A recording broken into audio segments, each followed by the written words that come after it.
Hello to all, please subscribe the channel and press the bell icon for more video updates. Today is 29th August of 2020 and it's a Saturday today.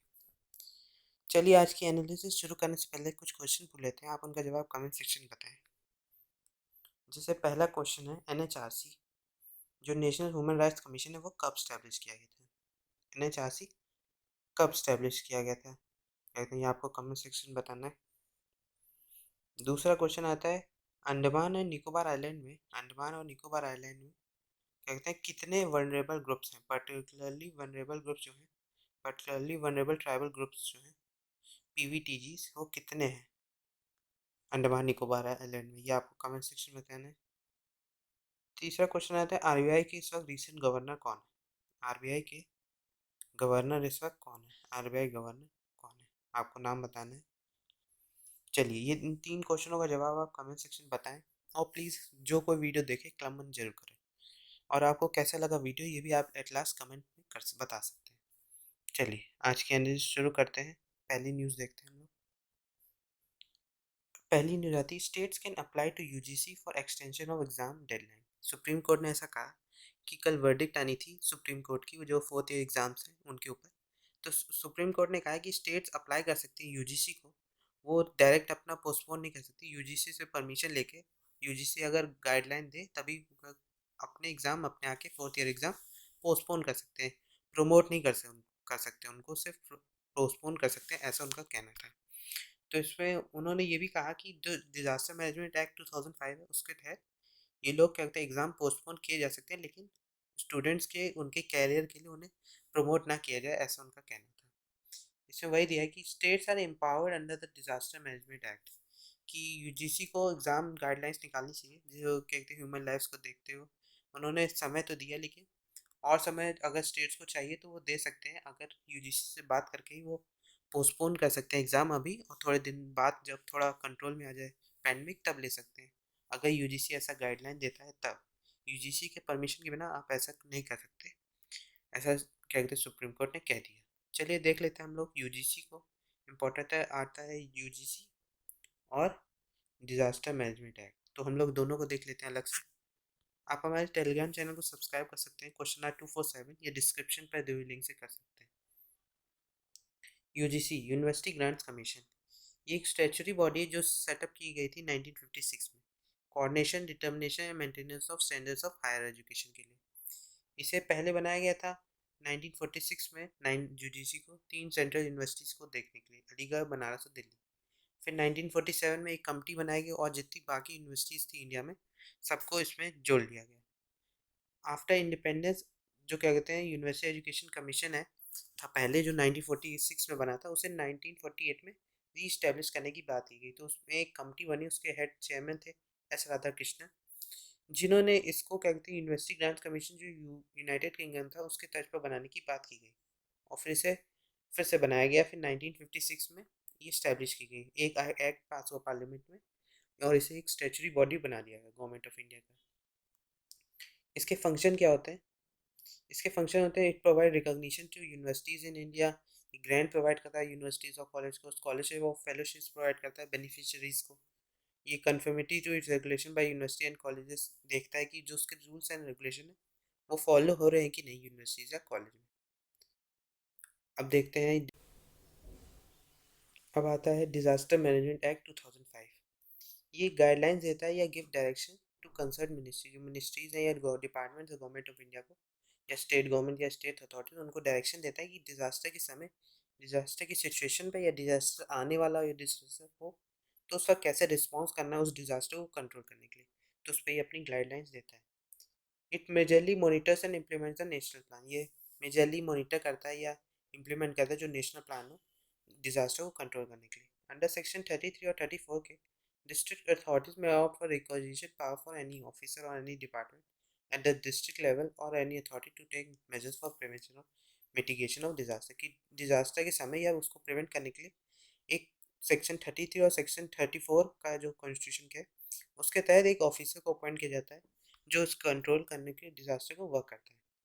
National executive committee, national executive committee क्या होती है, national executive committee is constituted, इसे section 8 के तहत बनाया जाता है जो DM एक्ट 2005 का है। उसके की नेशनल डिजास्टर मैनेजमेंट अथॉरिटी के रूप में वर्क करना है। टू परफॉर्म इस function, union home secretary is it's x official chairman. जो यूनियन होम सेक्रेटरी होते हैं वो इसके एक्स ऑफिशियल चेयरमैन पर चेयरपर्सन होते हैं। चलिए अगली न्यूज़ देखते हैं हम लोग। अगली न्यूज़ आती है, 6 state move Supreme Court on NEET change. कि 6 स्टेट जो नॉन बीजेपी स्टेट है, जो नॉन बीजेपी रूल स्टेट्स हैं, वो लोग क्या कहते हैं सुप्रीम कोर्ट फिर से जाने वाले हैं नीट जे के लिए। कि क्या कहते हैं कि जो नीट जे पोस्टपोन किया जाए, अभी नहीं होना चाहिए इस पैंडेमिक के कारण। नहीं तो क्या कहते हैं स्टूडेंट्स की लाइफ का रिस्क है, क्योंकि उनको इन्फेक्शन फैलेगा तो ज़्यादा से ज़्यादा इन्फेक्शन फैल जाएगा और कंट्रोल करना दिक्कत आ जाएगी। तो इसको क्या कहते हैं पोस्टपोन कर देना चाहिए जब तक क्या कहते हैं हमारे कंट्रोल में सिचुएशन नहीं आती, ये पेंडेमिक कंट्रोल में नहीं आता तब तक। तो इसमें वही बताया गया है। चलिए अगली न्यूज़ देखते हैं हम लोग। अगली न्यूज़ आती है, realism should shape in India China policy. क्या कहते हैं इसमें कहा गया है कि इंडिया चाइना पॉलिसी जो है, जो हम जैसे हमने देखा कि जून में जो इंसिडेंट हुआ, जो क्या कहते हैं गलवान वैली में हुआ, कितने सोल्जर मरे, 15-20 सोल्जर्स मरे और कई लोग इंजर्ड भी हुए कल सोल्जर्स। तो वो सोचने की बात थी कि ऐसा क्यों हुआ। तो वही कहा गया कि अब रियलिज्म होना चाहिए इंडिया और चाइना पॉलिसी में। कहते हैं पूरी तरह रियलिज्म हो। इसमें वही कहा गया है कि getting India China policy right will be critical to India prospect. कि इंडिया की चाइना पॉलिसी जो है उसको पूरी सही तरह से करना ही इंडिया का प्रॉस्पेक्ट ऐसा होगा। Doing so will require going beyond traditional assumption. कि ट्रेडिशनल एजम्पशन से ऊपर जाके हमें काम करना होगा, ऐसा हमारे external affairs minister S Jaishankar ने कहा। चलिए अगली न्यूज़ देखते हैं हम लोग। अगली न्यूज़ आती है, police public order central cadre under Jammu and Kashmir LG. क्या कहते हैं जो लेफ्टिनेंट गवर्नर है जम्मू कश्मीर के, इस वक्त आप कमेंट सेक्शन में बताएं क्या कहते हैं इस वक्त एलजी के जम्मू कश्मीर के लेफ्टिनेंट गवर्नर कौन है, एलजी कौन है और अटॉर्नी जनरल कौन, वो क्या कहते हैं अटॉर्नी जनरल नहीं, एस सी ए जी हमारे कौन है। अब सी ए जी कौन है हमारे और एल जी कौन है जम्मू एंड कश्मीर के, ये आपको बताना है। एल जी जम्मू कश्मीर के कौन है और सी ए जी कौन है, ये आपको कमेंट सेक्शन में बताना है। चलिए ये क्या कहते हैं इसमें बताया गया कि जम्मू एंड कश्मीर जो एलजी है वहाँ के मनोज सिन्हा, वो क्या कहते हैं पुलिस पब्लिक ऑर्डर और सेंट्रल कैडर उनके अंदर आएगा, ऐसा उनका कहना, ऐसा इस न्यूज़ में बताया गया। कि यूनियन होम मिनिस्टर ने कल नोटिफाई किया new rules for administration of the union territory. कि नए रूल्स बनाए गए हैं जम्मू एंड कश्मीर के लिए, जिसमें जो एलजी है वहाँ के मनोज सिन्हा वो पूरी तरह से देखेंगे फंक्शनिंग, और काउंसिल ऑफ मिनिस्टर्स जो है वो फंक्शनिंग पूरी देखेंगे वहाँ की। According to the transaction of business rules, police, public order, all India services and anti corruption, पूरे सारे ये सब जो है फील्ड, ये पूरे एलजी के अंदर आएंगे। Implying that the chief minister और the council of minister will have no say in their function. और उस पर चीफ मिनिस्टर या वहाँ के चीफ मिनिस्टर या कोई काउंसिल ऑफ मिनिस्टर क्वेश्चनिंग उनकी नहीं कर सकते कि उन्होंने ऐसा क्यों किया। तो इसमें वही बात की गई है। इसमें यह भी लिखा है कि the council of minister led by the CM will decide service matters of non in all India services. की जो डिसाइड करेंगे काउंसिल मिनिस्टर जो सीएम के द्वारा लेट किए जाएंगे, वो डिसाइड करेंगे। और जो नॉन ऑल इंडिया सर्विसेज हैं वो ऑल इंडिया सर्विसेज में नहीं कर पाएंगे, जो नॉन ऑल इंडिया सर्विस है उन पे डिसीजन दे पाएंगे। और proposal to impose new tax, कोई नया टैक्स आए, या लैंड रेवेन्यू सेल ग्रांट या लीज ऑफ गवर्नमेंट प्रॉपर्टी, या रिकॉन्स्टिट्यूटिंग डिपार्टमेंट और ऑफिस एंड ड्राफ्ट लेजिस्लेशन, ये सब आएगा सीएम के अंदर। क्या कहते हैं एलजी के अंदर police public order all India services, और कहते हैं इनके अंदर ये सारी फील्ड। तो ये अलग अलग दोनों का डिवाइड हो गया है, दोनों एक दूसरे के में इंटरफेयर नहीं कर सकते, अलग अलग ही वर्क करेंगे। चलिए अगली न्यूज़ देखते हैं हम लोग। अगली न्यूज़ आती है, senior expert bridge engineer debate from NHAI project की। एक सीनियर एक्सपर्ट या ब्रिज इंजीनियर और को हटा दिया गया है एनएचआई प्रोजेक्ट से। कहते हैं चलिए देख लेते हैं हम, इसमें इंपॉर्टेंट है एनएचआई, इसको हम लोग अलग से देख लेते हैं। NHAI, NHAI is a autonomous agency है गवर्नमेंट ऑफ इंडिया की, इसे 1988 में बनाया गया था। कि हम ये responsible management of network of 50,000 kilometre जो नेशनल हाईवेज है, जो 1,15,000 किलोमीटर जो रोड्स हैं उनमें से 50,000 किलोमीटर नेशनल हाईवेज है। ये नोडल एजेंसी है ministry of road and road transport and highways की। एनएचआई ने साइन भी किया है memorandum of understanding with the Indian space organization की सैटेलाइट मैपिंग के लिए, की कहते हैं रोड्स दिखाने के लिए। सुखबीर सिंह संधू संधू इसके प्रेजेंट चेयरमैन है एनएचआई के, अक्टूबर 2019 से। इसे बनाया गया था एक टैग पास करके पार्लियामेंट के, एक एक्ट पास हुआ था पार्लियामेंट का 1988 में, उसके द्वारा इसे बनाया गया था। Administrative control of the ministry of road transport and highways के लिए। एक सेंट्रल अथॉरिटी है जो डेवलप, मेंटेन और मैनेज करती है नेशनल हाईवेज को। चलिए अगली न्यूज़ देखते हैं। अगली न्यूज़ आती है, ordinances won't effect purchase of crop at MSP. कहते हैं कि ऑर्डिनेंसेस इफेक्ट नहीं करेंगे एमएसपी पे क्या कहते हैं खरीदने के लिए क्रॉप को। ऐसे इसमें कहा गया है, इसमें कहा गया है वही कि शिरोमणि अकाली दल जो है उसने असर्ट किया कि सेंट्रल ऑर्डिनेंसेस जो है एग्रीकल्चर पे will have no bearing on the existing policy of procurement of crops by government agency at minimum support price. कि गवर्नमेंट एजेंसीज द्वारा क्रॉप को खरीदना मिनिमम सपोर्ट प्राइस है, वो इस पॉलिसी को कोई किसी तरह डैमेज नहीं करेंगे। तो इसमें इंपॉर्टेंट आता है ऑर्डिनेंसेस। ये ऑर्डिनेंसेस होते क्या हैं? ऑर्डिनेंसेस इसको हम लोग अलग से देख लेते हैं। What is ordinance? Ordinance is a law that is promulgated by the President of India. ये एक लॉ होता है जो प्रोमुलेट किया जाता है प्रेसिडेंट ऑफ इंडिया द्वारा, पास किया जाता है, क्या कहते हैं, प्रेसिडेंट ऑफ इंडिया द्वारा। Only when the Indian parliament is not in session. जब इंडियन पार्लियामेंट सेशन में नहीं होता तभी प्रेसिडेंट ऑफ इंडिया अगर कोई डिसीजन, इंपॉर्टेंट डिसीजन लेना है, कोई एक्ट टाइप का पास करना है, तो कहते हैं या लॉ पास करना है, तो क्या कहते हैं प्रेसिडेंट ऑफ इंडिया पास कर सकते हैं ऑर्डिनेंस, उसे ऑर्डिनेंस कहा जाता है। President promulgates an ordinance on the recommendation of the union cabinet. वो काउंसिल ऑफ मिनिस्टर के ही रिकमेंडेशन में ये पास करते हैं। उसी तरह governor of Indian state also initiate ordination on when a legislative is not in session. उसी तरह गवर्नर भी स्टेट का ऑर्डिनेंसेस पास कर सकता है जब स्टेट लेजिस्लेचर सेशन में ना हो, और क्या कहते हैं वो भी लेकिन रिकमेंडेशन पे ही करता है। चलिए अगली न्यूज़ देखते हैं हम लोग। चलिए अब आता है एडिटोरियल। आज का एडिटोरियल हम लोग देखेंगे। कुछ एडिटोरियल्स में इंपॉर्टेंट नहीं है, कुछ इंपॉर्टेंट है। पहला एडिटोरियल है पूरा प्रेसिडेंशियल इलेक्शन, जो यूएस का प्रेसिडेंशियल इलेक्शन हो रहा है उसके ऊपर है पूरा पहला वाला एडिटोरियल। ये हम लोग नहीं देखेंगे। अगला एडिटोरियल देखेंगे हम लोग, टारगेटिंग हिजबुल्लाह। क्या कहते हैं कि टारगेट किया जा रहा है हिजबुल्लाह को। इजराइल और शिया मिलिटिया जो है should not risk a wider war by engaging in targeted attacks. की उनको नहीं रिस्क करना चाहिए एक वॉर के लिए कि इस टारगेटेड अटैक्स में।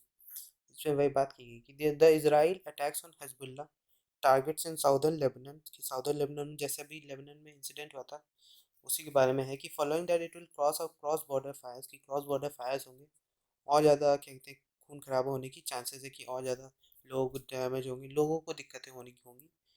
तो इसमें वही बात की गई कि Hezbollah Shia multi come political party in Lebanon and Israel. ये हिजबुल्लाह एक पॉलिटिकल पार्टी है जो लेबनान और इसराइल में, which have fought 2 wars before, have been observing a 10 year ceasefire for 14 years। की 2 वॉर वो पहले भी लड़ चुकी है और क्या कहते हैं 14 साल से सीज फायर उसके ऊपर होता ही रहता है। चलिए देख लेते हैं हिजबुल्लाह को, हम लोग अलग से देख लेते हैं हिजबुल्लाह को। Hezbollah, Germany has classified the organization Hezbollah as a terrorist organization in its oil. कि हिजबुल्लाह को एक टेररिस्ट ऑर्गेनाइजेशन बताया गया कि वो एक टेररिस्ट ऑर्गेनाइजेशन है। ये एक शिया मिलिटिका पॉलिटिकल पार्टी है, इस्लामिक पॉलिटिकल पार्टी जो लेबनान में।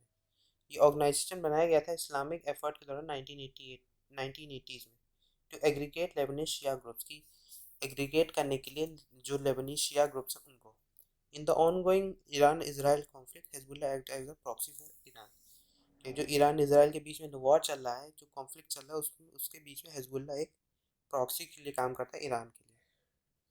चलिए अगली न्यूज़ देखते हैं हम लोग। अगला एडिटोरियल आता है, in act of God coercive not cooperative federalism. ये जीएसटी के ऊपर है। कि इसमें यही लिखा है कि फाइनेंस मिनिस्टर जो निर्मला सीतारमण है उन्होंने थर्सडे को अपना स्टेटमेंट दिया कि that state is a result of an act of God. की जो फाइनेंशियल क्राइसिस फेस कर रहे हैं स्टेट, वो एक एक्ट ऑफ गॉड है। इस symptomatic of the carelessness with which Narendra Modi government treat state government. की क्या होते हैं कि जो जिस फेस से जिस तरह से नरेंद्र मोदी गवर्नमेंट ट्रीट कर रही है स्टेट गवर्नमेंट को, वो पूरी तरह से सही है। This abdication of response strikes a cruel blow to the social contract that exists between Government of India and state governments। कि ये पूरी तरह से क्रूअल ब्लो करते हैं जो एक तरह से रिस्पॉन्सिबिलिटी होती है सेंट्रल गवर्नमेंट की स्टेट गवर्नमेंट के ऊपर। कि स्टेट गवर्नमेंट को जब ज़रूरत हो तो सेंट्रल गवर्नमेंट उसे हेल्प करती है। वो are equal representative of the 1.3 billion citizens of India. जो रिप्रेजेंटेशन है सेंट्रल गवर्नमेंट, जो 1.3 बिलियन सिटीजन्स है हमारे इंडिया में, तो उसको रिप्रेजेंट करती है सेंट्रल गवर्नमेंट। तो वो इस तरह से स्टेप नहीं लेना चाहिए कि वो स्टेट को डैमेज करे। इसमें वही दिया गया है, the goods and services tax regime was built on the promise that if it state faced revenue deficit after the GST's introduction, the center could make good the loss. कहते हैं इसमें वही कहा गया है कि जब गुड जीएसटी रेजिम बना था तो उसमें कहा गया था कि जब अगर इसमें एक प्रॉमिस लिया गया था कि स्टेट्स को अगर दिक्कत आती, कभी कहते हैं रेवेन्यू डेफिसिट में, कि कभी दिक्कत आती, फाइनेंशियल क्राइसिस होते हैं स्टेट्स के पास, तो कहते हैं सेंटर उसकी हेल्प करेगा उस लॉस को ख़त्म करने में। ऐसा इसमें कहा गया था, लेकिन ऐसा नहीं हुआ। चलिए हम लोग देख लेते हैं जो जीएसटी मीट हुई उसमें क्या क्या आया, उसको हम लोग अलग से एक पॉइंट वाइज देख लेते हैं। जीएसटी काउंसिल में growth and development GS paper 3, the जो अभी रिसेंटली हुई 41st goods and services council meeting, उसमें डिस्कस किया गया compensating states on account of revenue loss, की जो अकाउंट ऑफ रेवेन्यू लॉस हुआ है implementation of GST of foreign cess concerns, उसके बारे में बात की गई। जीएसटी काउंसिल एक कॉन्स्टिट्यूशनल बॉडी है, आर्टिकल 279A, जो रिकमेंडेशन देती है यूनियन और स्टेट गवर्नमेंट को गुड्स एंड सर्विसेज टैक्स के ऊपर। जो जीएसटी काउंसिल है ये चेयर कर की जाती है यूनियन फाइनेंस मिनिस्टर द्वारा, और इसके अदर मेंबर हैं union state minister of revenue, finance and minister in charge of finance और टैक्सेशन ऑफ ऑल स्टेट्स, ये इसके मेंबर होते हैं। ये फेडरल बॉडी है, it is considered as a federal body जो सेंटर और स्टेट दोनों में अपना अलग अलग रिप्रेजेंटेशन रखती है। Shortfall in GST and cess collection, the economic slowdown हुआ है जिसमें क्या कहते हैं जीएसटी और सेक्स कलेक्शन फाइनेंशियल ईयर 2019-20 में काफ़ी ज़्यादा डिक्रीमेंट आया, शॉर्ट फॉल हुआ है, 40% गैप आया है। कहते हैं कंपनसेशन पेड और सेक्स कलेक्टेड, जो रेवेन्यू कलेक्ट हुआ है, जो टैक्स कलेक्ट है और जो कंपनसेशन पेड किया गया उसमें 40% का गैप है। सेंट्रल गवर्नमेंट ने पी किया 1.65 लाख करोड़ 2019-20 में जीएसटी कंपनसेशन के लिए, और सेस अमाउंट था 2017-18 का वो काफ़ी ज़्यादा था। और the states GST revenue gaps in 2021 is expected to be rupees 3 lakh crore, और ये एक्सपेक्ट किया जाए 3 लाख करोड़ आएगा इसका, कहते हैं जीएसटी रेवेन्यू गैप, कहते हैं 2021 में। तो जिसमें कलेक्शन होगा रीच 65,000 करोड़ और शॉर्टफॉल आएगा 2.35 लाख करोड़ का। तो काफ़ी ज़्यादा शॉर्टफॉल आने की बात की गई है। इसमें वही कहा गया कि डिस्टिंक्शन इन शॉर्टफॉल, कि दिन पर दिन जैसे स्पेंडिंग का और क्या कहते हैं शॉर्टफॉल बढ़ रहा है और क्या कहते हैं दिक्कतें हो सकती है स्टेट्स को।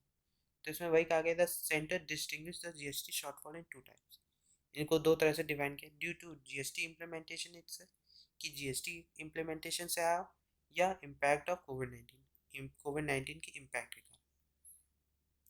फाइनेंस मिनिस्टर ने यह भी कहा कि the fall of GST revenue due to COVID 19 ये एक एक्ट ऑफ गॉड है जिसे नहीं रोका जा सकता।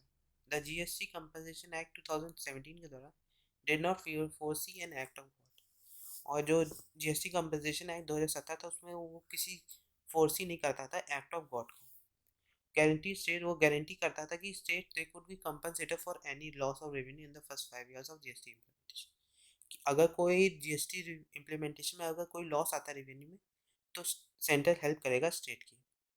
लेकिन ऐसा हो नहीं रहा है। आप क्या कहते हैं सेंटर कह रहा है कि स्टेट्स की आप बोरो करें मनी आरबीआई से, फिर आप अपना जीएसटी जो आपका बाकी है गैप जो बचा है टैक्स उसे फुलफिल करें। Sin goods are goods which are consider harmful to society individual. Sin goods are goods, example of sin goods are जैसे अल्कोहल, टबैको, कैंडीज, ड्रग्स, ये सब अच्छे तो होते हैं, अच्छे लगते हैं लोगों को, लेकिन ये हार्मफुल भी होते हैं सोसाइटी के लिए और इंडिविजुअल के लिए, ऐसा इसमें स्टेटमेंट दिया गया है। Offers made by the centre, state centre के द्वारा ऑफर किया गया है, इट ऑफर टू ऑप्शन, इन्होंने दो ऑप्शन दिए कि एक स्पेशली विंडो प्रोवाइड की जाएगी रिजर्व बैंक ऑफ इंडिया में, जहाँ से वो अपना जो रीजनेबल रेट ऑफ इंटरेस्ट में अपना क्या कहते हैं बोरो कर सकते हैं मनी, और सेक्स कलेक्शन जो है जो जीएसटी इम्प्लीमेंटेशन से उन्हें दिक्कत आई है वो उसका जो टैक्स बचे हैं उसे फुलफिल कर सकते हैं। अनदर ऑप्शन आता है कि इंटायर गैप जो है 2.35 लाख करोड़ का वो आरबीआई से बोरो करके ले सकते हैं, या क्या कहते हैं उस तरह से भी जमा किया जा सकता है। वे फॉरवर्ड क्या है, GST council can consider increasing the cess, कि जीएसटी काउंसिल कंसीडर कर सकते हैं कि सेस को इंक्रीज किया जाए, including more product under the सेक्स and compensation levy on extended beyond 5 years की, और प्रोडक्ट्स में सेस लगाया जाए, टैक्स लगाया जाए जीएसटी शॉर्टफॉल को खत्म करने के लिए। चलिए अगली न्यूज़ देखते हैं। अगली न्यूज़ आती है, NTA has taken all safety measures, students should enjoy the process of examination से एजुकेशन मिनिस्टर। ये एजुकेशन मिनिस्टर जो हमारे हैं रमेश पोखरियाल निशंक, उनका कहना है कि एनटीए ने नेशनल टेस्टिंग एजेंसी, आप कमेंट सेक्शन में बताएं कुछ भी, आप क्या कहते हैं 2 लाइन में आप एनटीए को डिफाइन करें, एनटीए को डिफाइन करें 2 लाइन में आप कहते हैं क्या आपको याद है, जो आप याद हो आपको एनटीए के बारे में, वो आप कमेंट सेक्शन में बताएं कि आप क्या एनटीए के बारे में जानते हैं। एनटीए ने सारे कहते हैं, इनका कहना है कि एनटीए ने सारे सेफ्टी मेजर्स लिए हैं, स्टूडेंट्स को कहते हैं एग्ज़ाम में दिक्कत नहीं आएगी, ऐसा इनका कहना है। लेकिन सब जानते हैं कि आप सोशल डिस्टेंसिंग कैसे कराएंगे, किसी आप हॉल में भी कराएंगे तो आप कितने बच्चे बैठाएंगे कि सोशल डिस्टेंसिंग हो पाए, और एक दूसरे में कितना कांटेक्ट रहेगा पूरा, नो क्या कहते हैं कोई वेंटिलेशन नहीं होगा, तो कैसे कहते हैं सोशल डिस्टेंसिंग हो पाएगी। तो कहते हैं दिक्कतें भी होंगी, सफोकेशन भी होगा, तो क्या कहते हैं दिक्कतें बढ़ने की बात की गई इसमें। तो वही कहा गया कि आप कितनी ज़्यादा लाइफ रिस्क आप कर रहे हैं लोगों की। तो उनका कहना था हम रिस्क नहीं कर रहे हैं, हम लोगों के कैरियर्स, बच्चों के कैरियर से नहीं खेल सकते। तो ऐसा उनका स्टेटमेंट था कि हम पूरे मेजर लिए जाएंगे कि उन क्या कहते हैं कोविड-19 के जितने मेजर्स हैं हम सब लेंगे, ऐसा उनका कहना था। चलिए देखना है कि आगे क्या होता है। अगली न्यूज़ आती है NHRC notice to Jammu and Kashmir DGP को। जो उन्होंने एक ट्वीट किया इनकाउंटर्स के ऊपर, उसके ऊपर उनको एक नोटिस भेजा गया एनएचआरसी को, ने दिया है नेशनल ह्यूमन राइट्स कमीशन। इसको हम लोग अलग से देख लेते हैं। नेशनल ह्यूमन राइट्स कमीशन ये इंडिपेंडेंट स्टैट्यूटरी बॉडी जिसे 12 अक्टूबर 1993 को बनाया गया था, protection of human rights act 1993 को द्वारा। इसे फिर अमेंड किया गया 2006 में। एनएचआरसी ने अभी अपना क्या कहते हैं सिल्वर जुबली बनाया अक्टूबर 2018 में। इसका हेडक्वार्टर है न्यू दिल्ली में। एक वॉच जो है कोई देखता है जो human rights of the country को, कि कोई ह्यूमन राइट्स किसी की rights related to life, liberty, equality की डैमेज तो नहीं हो रही, जो इंडियन कॉन्स्टिट्यूशन के द्वारा हमें राइट दी गई है वो क्या कहते हैं डैमेज तो नहीं हो रही, वो उस पर ध्यान देता है नेशनल ह्यूमन राइट्स कमीशन। इसे बनाया गया था पेरिस प्रिंसिपल्स के ऊपर, जो पेरिस में प्रिंसिपल थे ह्यूमन राइट्स के अक्टूबर 1991 में जो बने थे, उनके तहत इसे बनाया गया था। Endorse by the general assembly of the united nation, जो इंडोर्स किए गए थे जनरल असेंबली जो यूनाइटेड नेशन के, उनके द्वारा 20 दिसंबर 1993 को। उनके तर्ज पे यहाँ पे भी नेशनल ह्यूमन राइट्स कमीशन बनाया गया उसी की तरह। चलिए आज के लिए इतना ही, थैंक यू वेरी मच। अगर आप चैनल को सब्सक्राइब नहीं किया तो चैनल को सब्सक्राइब कर दें, और आपको वीडियो कैसा लगा ये भी आप कमेंट सेक्शन में बता सकते हैं, और जो क्वेश्चन पूछे गए आप उनका जवाब कमेंट सेक्शन में ज़रूर बताएं। Thank you very much.